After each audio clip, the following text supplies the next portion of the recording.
Intemmu b'suċċess ix-xogħlijiet kollha fuq l-iskema tar-restawr tal-galleriji fin-naħa t'isfel tal-Belt Valletta.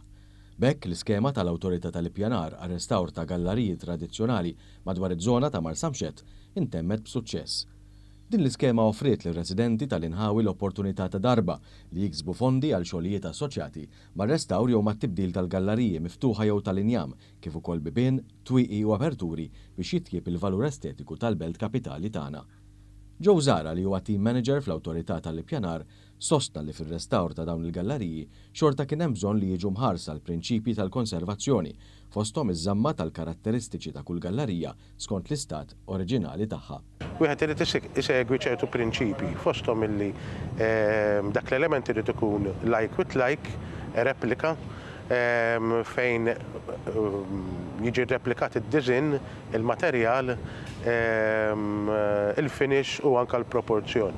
U waħda mill-iżjed affarijiet importanti illi l-awtorità qed tipprova tieħu ħsieb ukoll apparti l-element huwa il-craftsmanship is-sena. Il-Ministru għax-Xogħlijiet Pubbliċi u l-Ippjanar, Stefan Zrinzo Azzopardi, sostna li b'din l-iskema qed ikompli jiġi preservat il-karattru uniku tal-belt iddominat mill-ġimiel tal-Gallerija Maltija. B'investiment ta' madwar 700,000 euro sar proġett interessanti li għenna familji madwar din iż-żona biex ikunu jistgħu jagħmlu dan ir-restawr tant meħtieġ.